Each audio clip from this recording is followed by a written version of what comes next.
Welcome to NFL World, where NFL starts and ends. I'm your host, Jacob. And finally, Aaron Rodgers has signed with the team, and he's going to sign with the Pittsburgh Steelers.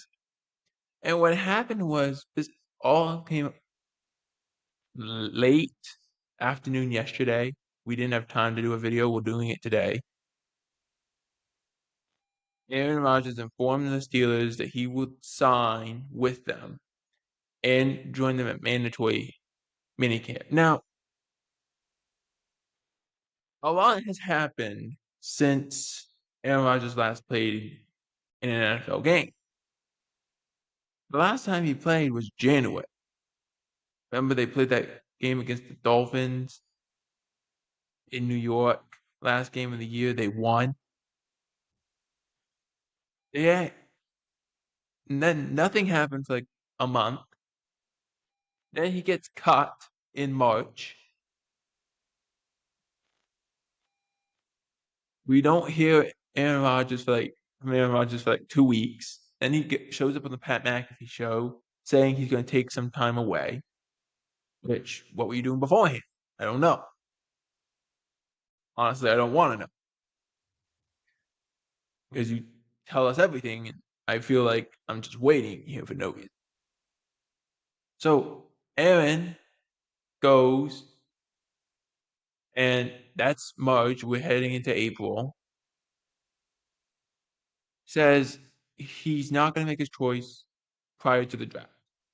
And that if the team he wants to go to chooses to go and draft a quarterback, that would not deter him in any way. I don't believe you, but okay. And we get after that, no signing.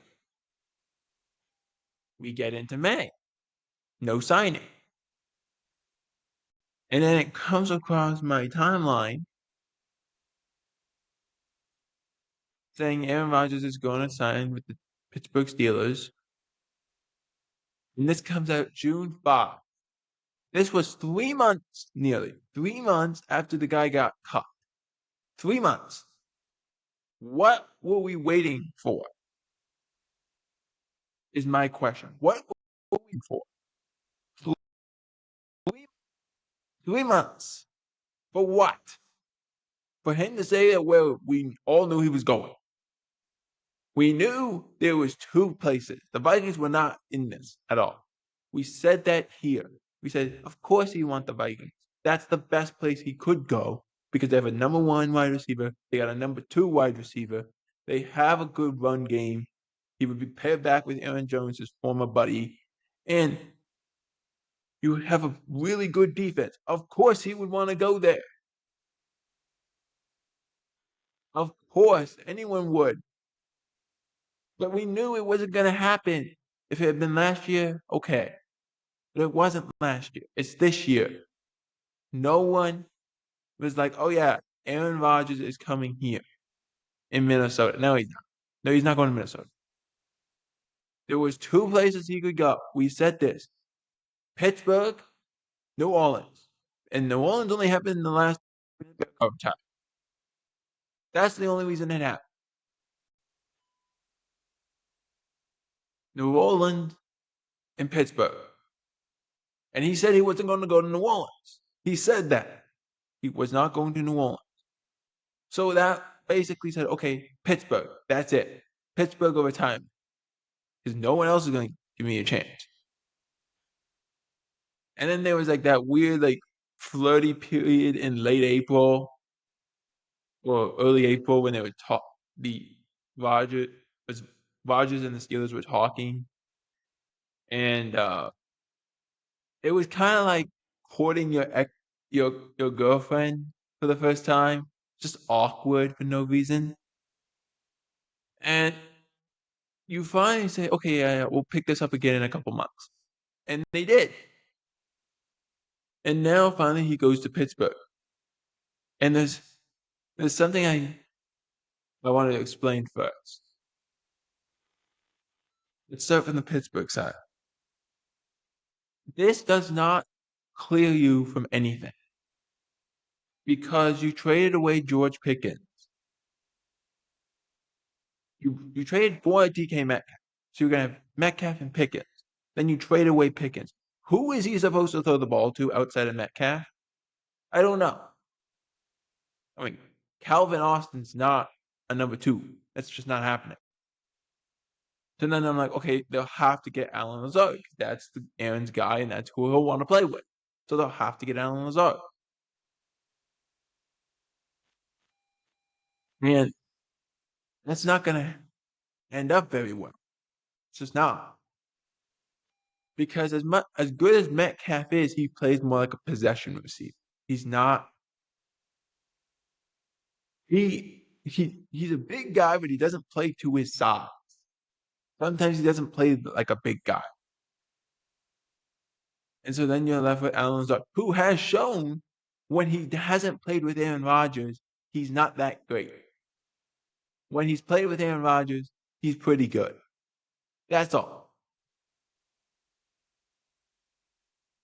That's all it is.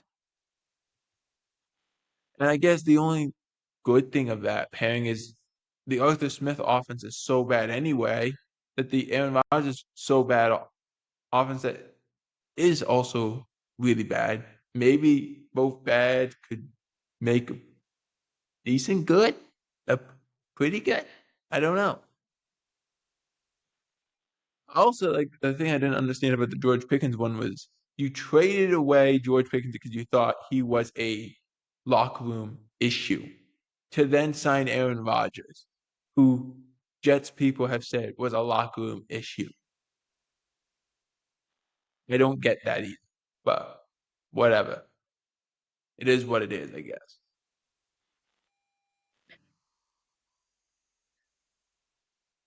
So again, you bring in Aaron Rodgers, you're gonna have to probably bring in another wide receiver. I would guess Alan Lazard, because that's who Aaron would want to play with. So then you have to give up assets for that.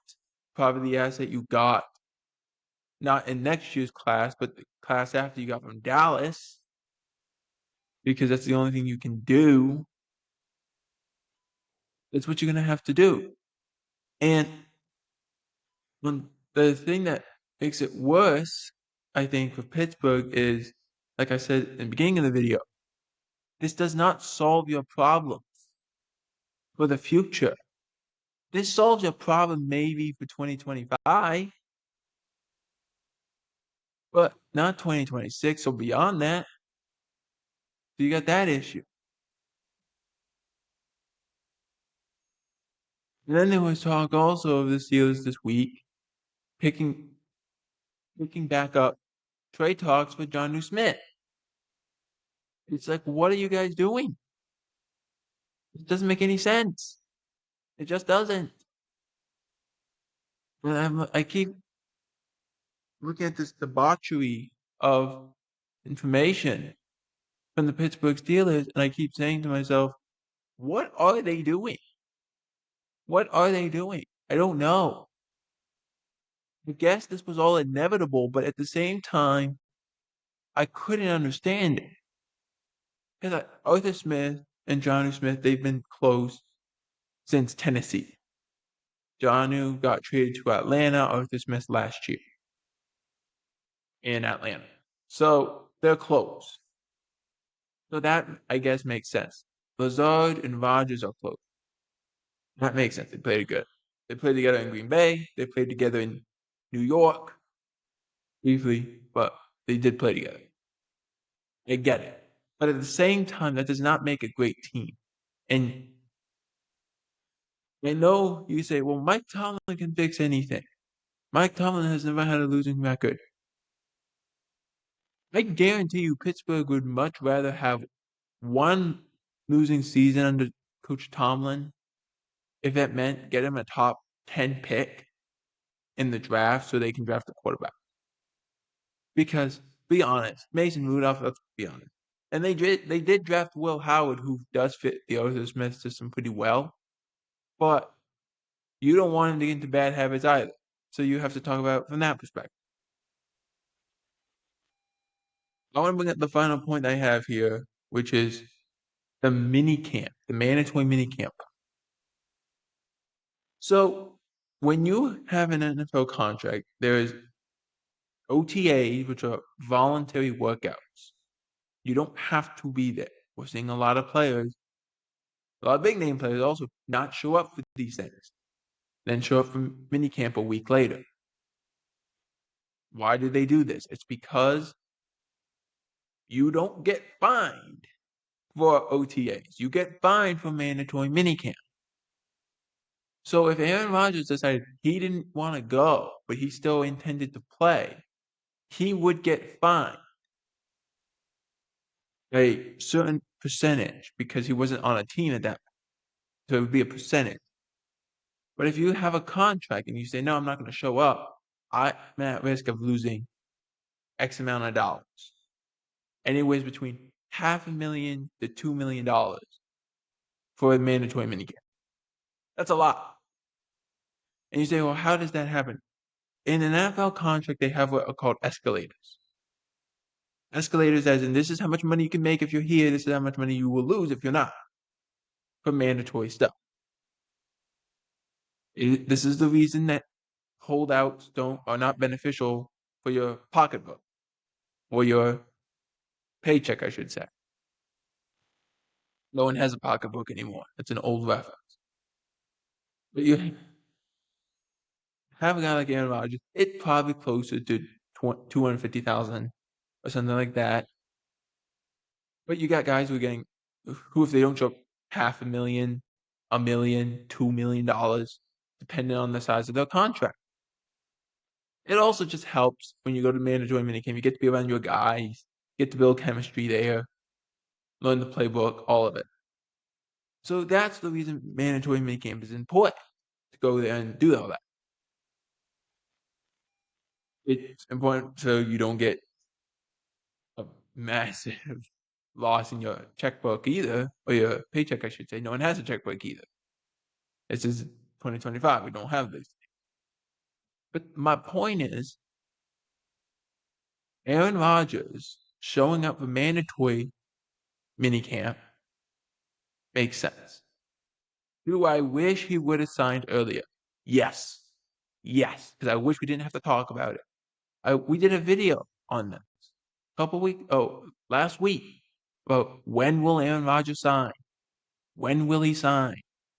Well, it turns out it's supposed to be June 6th. Might only be June 9, but if it's June 9th, it's still nearly 3 months after he got cut, which meant either he loves the drama, which we know he does, or he really didn't know what he was going to do. Let me know in the comment section who you think, or do you think Aaron Rodgers is going to have a good season in Pittsburgh? And what will the record be in Pittsburgh? While you're down there, like, subscribe, share the video. It helps us out a ton and lets me know you enjoy what we do here. For NFL World, I'm Jacob Hebert. Out.